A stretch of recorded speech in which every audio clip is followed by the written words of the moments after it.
Hi y'all! Welcome to Petite Weaver Crafts episode 18. I'm recording here today on October 3rd, 2016. Thank you so much for returning viewers on coming back, and for new viewers, this is a video podcast about knitting, spinning, weaving, sewing, and kind of a little bit of every craft that I get myself into. So for today, I have a lot of stash, some works in progress, a little bit of spinning, and a recap. So for today, I have a lot of stash. I did quite a bit of shopping on my guild retreat up to Lake Kachuma. I have some works in progress, no finished objects, and a recap of our upcoming hat knit-along. So I went up to Lake Kachuma for my Spinning Guild's yearly retreat. Lake Kachuma is about 3 hours away from where I live. It's up by Santa Barbara, up in the mountains, and it's a man-made lake, but it was really fun. We stayed in a yurt, so it wasn't really roughing it too much. We had facilities, showers, a grill, etc. But yeah, it was an amazing time. We had quite a few spinning circles in the afternoons. The view was gorgeous, and I got to bring little lady. She had a very good time at the lake.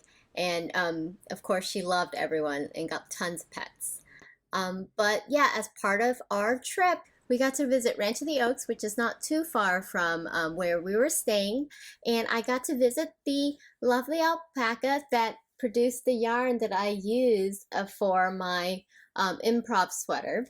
And this is just a basic top-down raglan sweater with a giant shawl collar and a scooped hem. This was a DIY pattern based off of the Fringe Association's top-down sweater knit-along. It was super fun. Tom and Medi from Ranch of the Oaks are super fun. And if you guys are ever in the area, please check out their website and shoot them a message. They might be able to set up some time for you to come and visit the alpacas. They also have a farm shop and a fiber mill there as well. So I picked up some new yarn from their farm shop. I got 5 skeins of this lovely kind of natural colored llama yarn, and it is made from their animals Foghorn and Pebbles. So Foghorn is a white llama and Pebbles is a white llama with kind of light brown mocha colored spots. So blended together creates this lovely oatmeal colored yarn. And I purchased 5 skeins, and each skein is about 200 yards, and the yarn is a fingering weight yarn. It's super pretty. I don't know what I'll be making out of it yet, but I believe llama has very similar qualities to alpaca yarn. It's super drapey, so I haven't quite decided which pattern I wanted to knit with this yarn yet, but it's just so gorgeous. I can't wait to work with it. And of course I got to visit Foghorn and Pebbles too, so that was super wonderful. I love animals so much. I would live on 50 acres with a zillion sheep and goats and cats and dogs if I possibly could. Unfortunately, I live in LA, so I have to make do with just little lady for now. After Ranch of the Oaks, we also got to visit Solvang, which is not too far from Lake Kachuma and not too far from Santa Barbara. So if you guys get a chance, you should definitely travel up there. It's a cute touristy town with lots of bakeries, folksy shops, and I actually found another craft store up there. I've been up there 3 or 4 times and I've never seen this craft store. It's off of the main drag a little bit, and it's called KnitFit. And yeah, so we just drove by the shop and saw knit in the name and immediately stopped, of course. Yeah, it's a super cute craft store that kind of has a little bit of everything. They have fabric, paints, beading, like mini die kits, Zentangle, coloring books, and they even have a little craft area for the kids. They can stop by and make, a little piece of art, paint some stuff, and it's a very cute little shop. And I purchased this adorable bag from them. It's a cute, just a basic tote bag. And it has their name and the city on it. And they also had Koigu yarn for half off. So I purchased quite a few. So I got all of these skeins. So I got 2 skeins of this kind of speckly color. The colorway is number P744. I got these 3 skeins here as well. And each of these is 50 grams, and it's a fingering weight yarn, and the yarn is 100% wool. I've got these three colors, as well as two of this hot pink, which is kind of blowing out the camera a little bit. But these are enough for me to make myself a pair of Rose City rollers. And if anything, if I run a little bit short, I can use this hot pink as a contrasty heel and toe, which is kind of the plan if that does happen. Yeah, I couldn't pass up on half-priced yarn. This will be my first time working with Koigu. I'm very excited though. These colors are super pretty, and I've heard very good things about this yarn, so yeah. They also have some fat quarters for sale. So I picked up these three to coordinate with each other for a project bag, as well as these three here. I thought they went together pretty well. So yeah, it was a cute little store. I would definitely check it out if you're in Solvang. The real reason why we went to Solvang was to visit Village Spin and Weave again.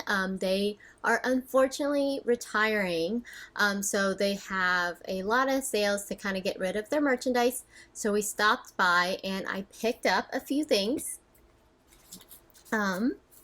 So for yarn, the only skein of yarn that I picked up, which I was being very good, is just a skein of this hot pink Wildfoote yarn, which is just a 75% superwash wool and 25% nylon. Once again, I was planning on using this for just some contrast heels and toes with some of the other yarns that I already had. I also picked up 2 sets of Brittany Birch needles in a size 4 and a size 6 for hats for our upcoming knit-along, as well as a set of Clover tatting needles. I hadn't seen them in this color before, so I wanted to pick up this set here. And I picked up some stitch dictionaries. So the first one I picked up is this Pebbles, Diamonds, and Herringbone Stitch Dictionary. I can't read this book since it's not in English, but luckily they have all the patterns charted out, so I will be able to decipher the charts. But yeah, I was being very good at Village Spinning and Weaving, and didn't purchase too much yarn. But I'm excited for these stitch dictionaries. As I mentioned last week, I definitely think I will be designing another sweater for myself pretty soon, so these will really help me kind of get my inspiration and everything like that. Okay, so that was all my stash enhancements from my wonderful weekend. So up next is works in progress. I brought along 2 projects for my trip.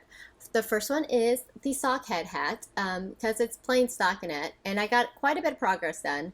I think probably got 3 inches or so added to this hat since I showed you guys last. I have approximately 3 more inches before I can start my crown decreases. This was just great mindless knitting for me. So the other pattern that I had casted on right before I left for the retreat was these super cute leg warmers.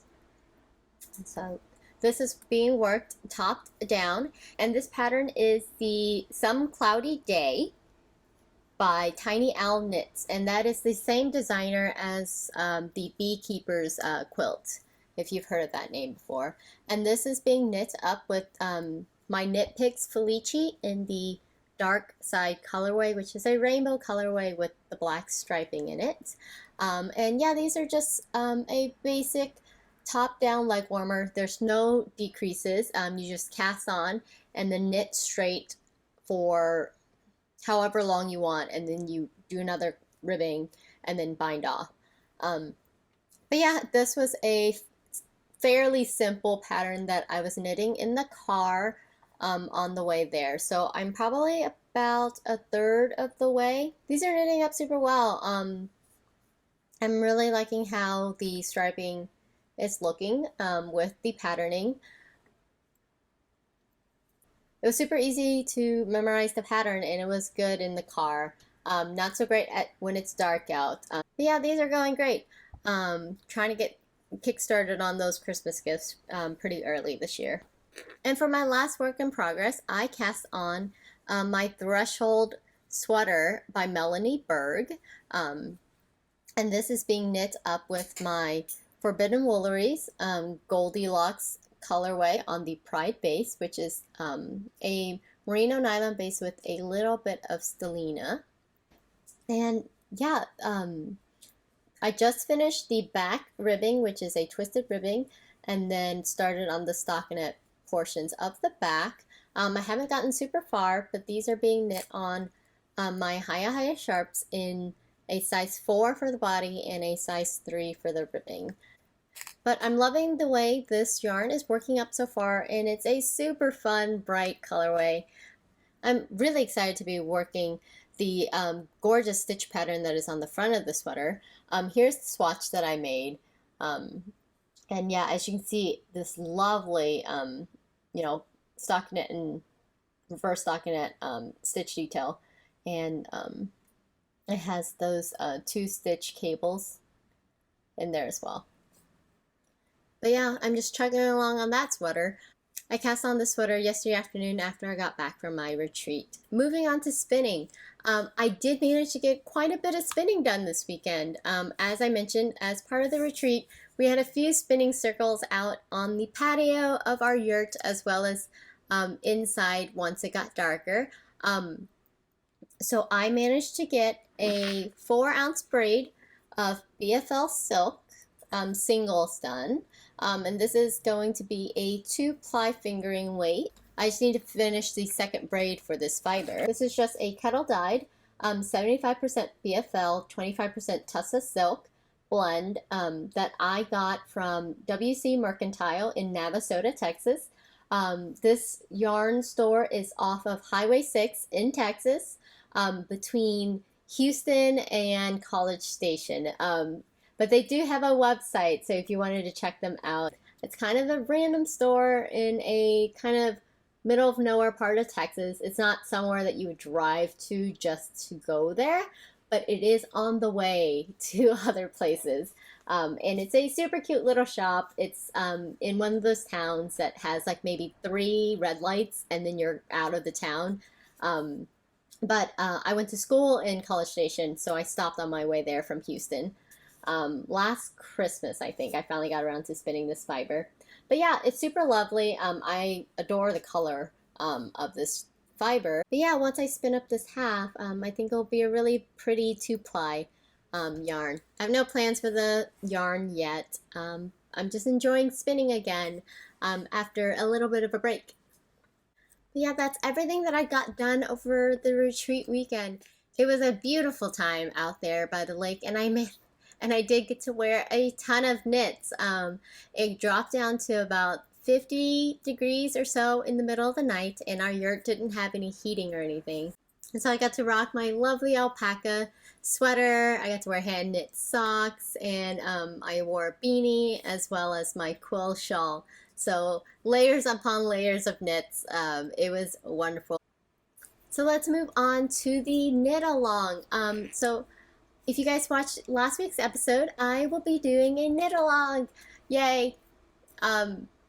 So this is going to be the Petite Weaver Crafts Hat along.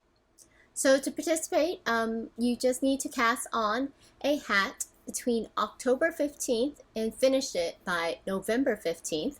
And it can be any adult hat knitting pattern. And you can use any yarn to make your hat. Apologies, I didn't quite specify that last week during the interview. But yeah, you can use any yarn of your choosing and any hat pattern you're choosing. It just has to be an adult hat.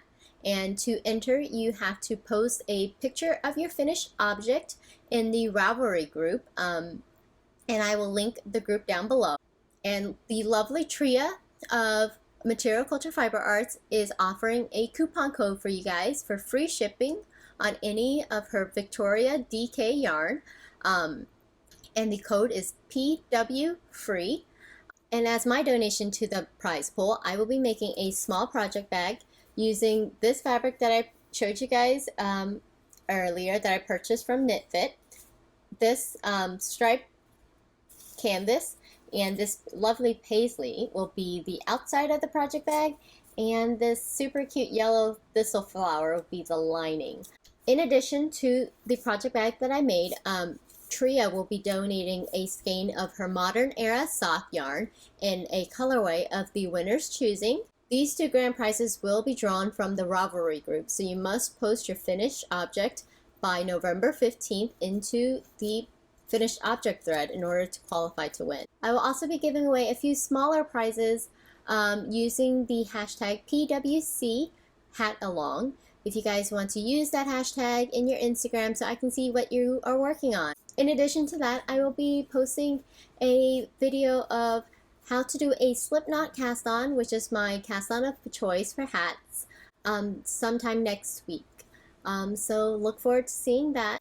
But yeah, I'm super excited to host my first ever knit along, and I hope you guys enjoyed it as well.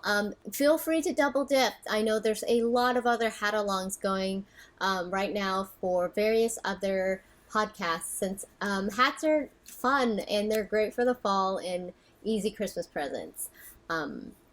So I think that's it for me this week. Thank you so much for joining me as always, and I will see you guys next week. Bye!